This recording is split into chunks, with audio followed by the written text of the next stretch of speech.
Bismillahirrahmanirrahim. Alhamdulillahi rabbil alamin. Allahumma salli wa sallim ala sayyidina Muhammadin wa ala alihi wa sahbihi ajma'in. Assalamualaikum warahmatullahi wabarakatuh.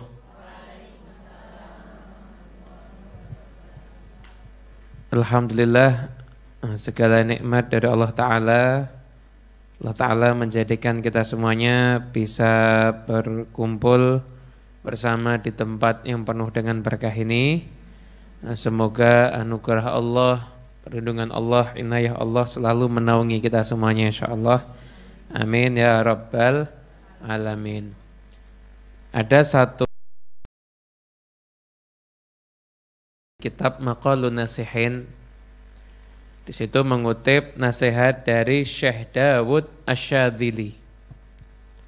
Nasihatnya ini unik dan jadi satu hal yang mau saya bahas di sore hari ini. Saya mau nanya nih sebelum, jadi ini biar pengajiannya dua arah gitu loh. Jadi jangan cuma saya terus yang ngomong.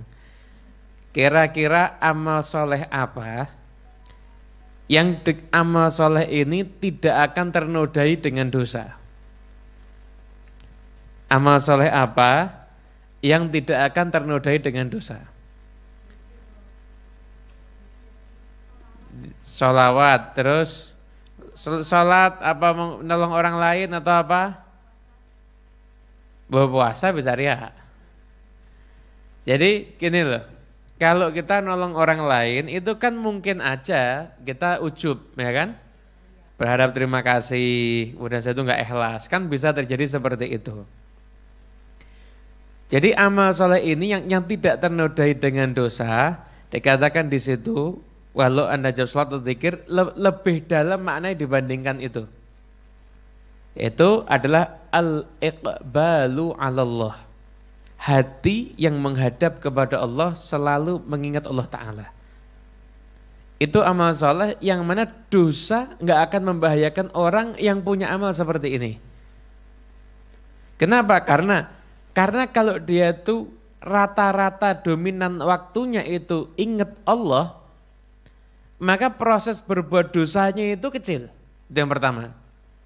Dan kalau sampai dia kepleset berbuat dosa, karena manusia itu pasti berbuat dosa, apa yang terjadi? Dia akan kembali lagi ingat Allah Subhanahu wa taala.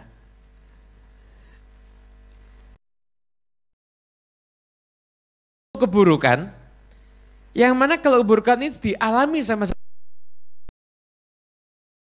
lalai. Apa? Lalai kepada Allah Subhanahu wa taala. Salat tapi lalai. Yang penting 4 rakaat selesai. Sedekah tapi lupa Allahnya di situ. Pokoknya saya ngasih gitu aja ya, karena kesian gitu aja. Ya dapat berberkahnya insya Allah dapat, pahalanya insya Allah dapat. Tapi yang istimewa itu adalah ketika semua amal soleh itu kita lakukan dengan kita itu ingat kepada Allah Subhanahu wa taala. Jadi amal soleh yang mana tidak akan ternodai dengan dosa-dosa adalah hati yang menghadap dan ingat kepada Allah Subhanahu wa taala. Itu insya Allah amal yang paling aman seperti itu. Makanya orang-orang soleh itu, kita lihat ya, orang-orang soleh, kaum solehin, mereka itu selalu berusaha gimana caranya mereka nggak lalai dari Allah sedikit pun. Selalu berusaha seperti itu. Itu yang mereka lakukan. Bahkan sampai ada di antara mereka seorang kekasih Allah yang mengatakan, seandainya aku ini lalai dari Allah sesaat juga, maka ma'adattu nafsi minal muslimin, aku gak nganggap diriku ini sebagai orang Islam. Jadi tingkatannya orang itu kan macam-macam ya. Kalau kita kan menghindari dosa itu. Ya macam-macam, ada orang yang bukan sudah menghindari dosa lagi, menghindari banyak dosa, dikit-dikit dosa mesti ya serempet-serempet tidak apa-apa. Ada lagi orang menghindari dosa sama sekali. Yang lebih tinggi lagi tingkatannya kasih Allah, mereka itu menghindari lalai dari Allah Ta'ala. Jadi mereka selalu berusaha gimana caranya mereka selalu ingat kepada Allah Subhanahu wa Ta'ala. Al-Habib Abdullah bin Alawil Haddad, beliau itu di dalam biografi, ada buku seorang ulama dari India buat biografi tentang Habib Abdullah Al-Haddad. Di biografi itu saya lihat daftar isinya, bab karomahnya Habib Abdullah Al-Haddad. Wah, saya udah semangat nih, bab karomah ini berarti. Saya buka, ternyata karomahnya Habib Abdullah Haddad adalah yang di kitab itu ya, beliau tidak pernah sholat jamaah, tidak pernah sholat wajib sendiri, selalu berjamaah. Itu karomah itu. Itu karomah itu. Dan tidak pernah, tidak di awal waktu, selalu di awal waktu. Dan tidak pernah tergesa-gesa. Tidak pernah tergesa-gesa. Sholatnya Habib Abdullah bin Alawi, selalu di awal waktu, kemudian setelah itu berjamaah dan tidak tergesa.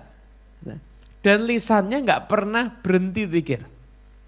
Terutama zikir yang paling sering beliau lafadzkan itu adalah la ilaha. Bahkan sampai beliau itu kalau sedang ngobrol sama orang, kalau beliau ngomong kan nunggu jawaban dari orang kan, itu beliau la ilallah, la ilallah, la ilallah. Jadi kadang sampai ngomong orang itu kadang berjut la ilallah, la ilallah, terus begitu. Karena zikir la ilaha illallah itu sudah menyatu dengan beliau. Hasilnya apa kalau sudah seperti itu? Maka beliau mengakhiri hidupnya juga yang terakhir dibaca itu ucapan zikir. Jadi Habib Abdullah Al-Haddad itu seorang ulama, benar-benar ulama yang ngaji kitab, ulama ngaji kitab, ngajar kitab terus. Ngajar kitab terus. Itu. Beliau itu paling sering ngajar kitab Sahih Bukhari. Dan beliau ketika wafat itu zikir dengan zikir yang ada di bagian penutup kitab Sahih Bukhari. Dari bagian penutup Sahih Bukhari itu kan ada zikir. Nabi SAW bersabda ada 2 kalimat ringan di lisan tapi berat di timbangan amal. Yaitu subhanallah wa bihamdih subhanallahil azim. Itu hadis dari Sahih Bukhari, hadisnya itu. Yaitu beliau ketika meninggalkan dunia ini, itu yang terakhir dilafadznya adalah subhanallah wa bihamdih subhanallahil azim.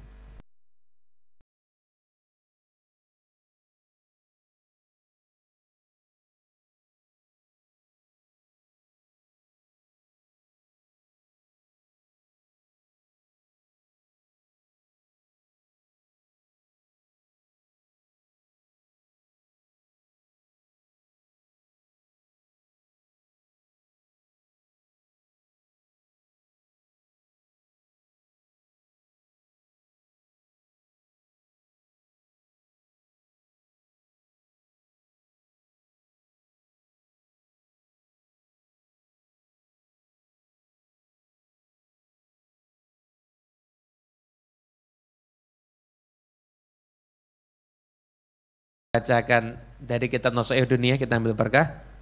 Wa min sya'nil mu'min ayadhkura rabbahu katsiran kama anna wasfal munafiq an la yadhkura rabbahu illa qalila. Qala Allah Ta'ala fi wasfil munafiqin yura'una an-nasa wa la yadhkuruna Allah.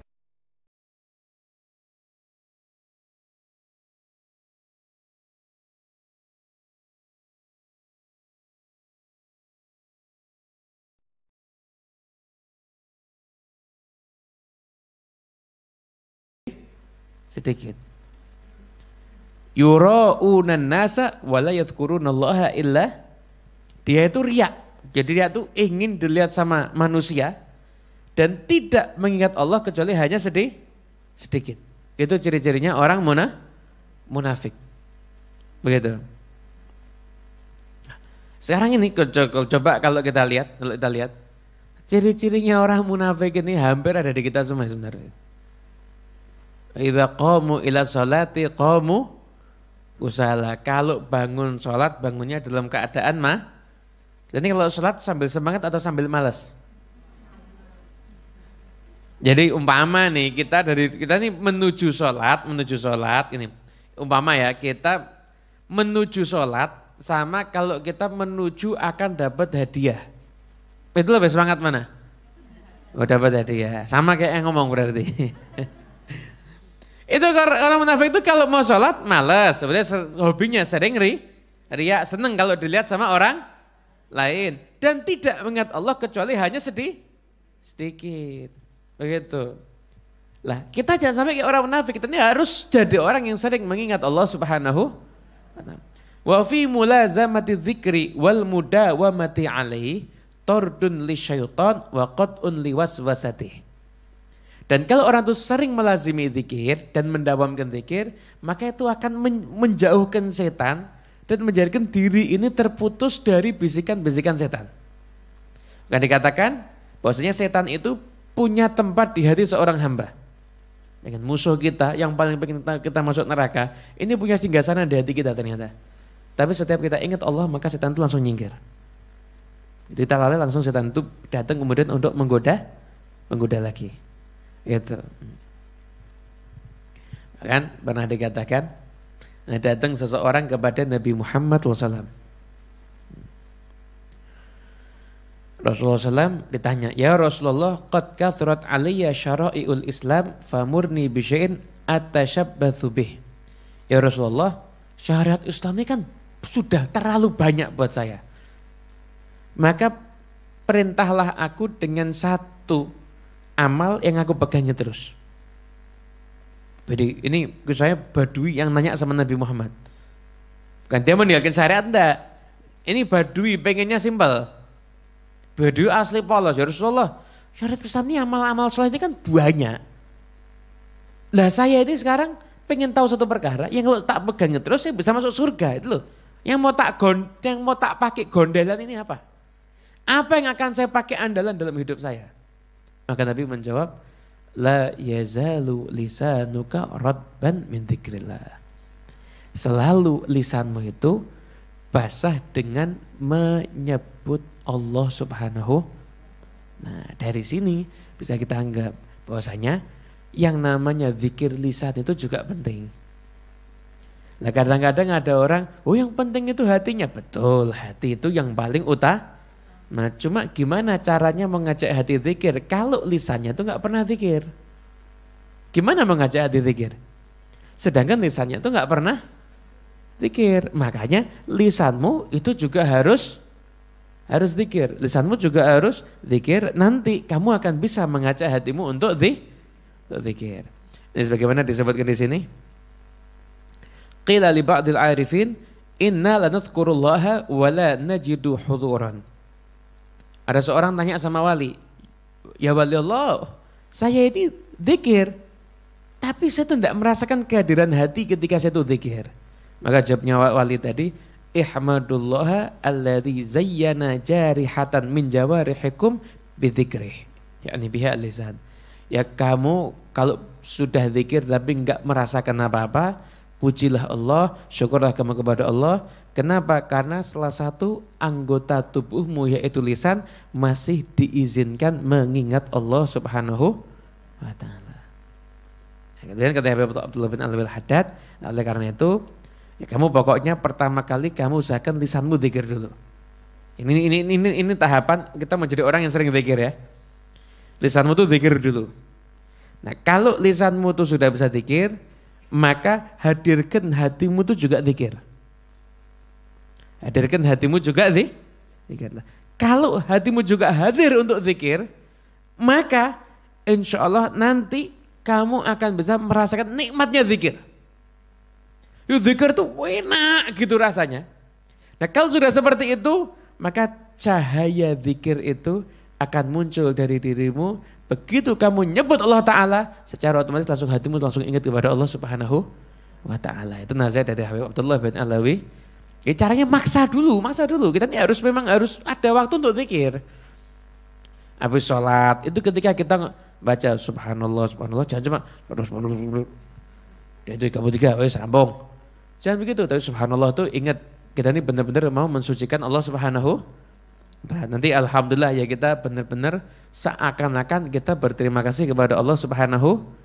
Nanti ketika Allahu Akbar, seakan-akan kita ini membesarkan Allah Subhanahu wa ta'ala. Lah, kalau sudah bisa begitu, maka nanti zikir kita itu semuanya akan jadi zikir yang sangat bernilai. Paling enggak Orang soleh itu ngasih nasihat, ada 4 waktu, kita harus zikir di 4 waktu ini. 4 waktu yang kita harus zikir.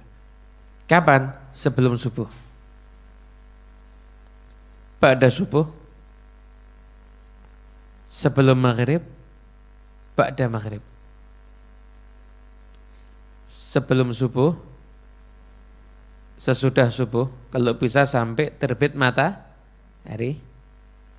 Kemudian setelah itu sebelum maghrib 15 menit ya, seperti sekarang ini nanti kan ada bisnik ini kan tidak sampai adzan maghrib ya, kita kan harus pulang ntar lagi. Ada sebelum maghrib, ini ada sambil jalan sambil zikir bisa itu ba'da maghrib kalau bisa sampai adzan isya. Itu 4 waktu ini jangan kosong dari zikir. Kenapa kok 4 waktu ini jangan kosong daripada zikir? Kalau kita ini orang yang tipenya sudah sering kita ini lupa sama Allah Ta'ala. Setidaknya 4 waktu ini kalau kita isi dengan amal soleh itu bisa nambah kekurangan kita semuanya. Kok bisa? Iya. Karena malaikat yang nyatet amal namanya apa? Raqib atid. Raqib atid ini kan ulama ada khilaf. Ada yang bilang raqib kanan atid. Ada yang bilang raqib atid kanan ada, raqib atid kiri juga.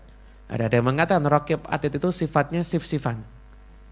Ya, raqib atid sif yang pertama itu subuh sampai maghrib. Raqib atid sif yang kedua itu maghrib sampai subuh. Malaikat nyatat amal kebaikan ini sif yang pertama subuh sampai maghrib, sif yang kedua maghrib sampai. Nah, setiap selesai amal ini disodorkan sama Allah Ta'ala. Maka Allah pertama kali lihat awal dan akhirnya.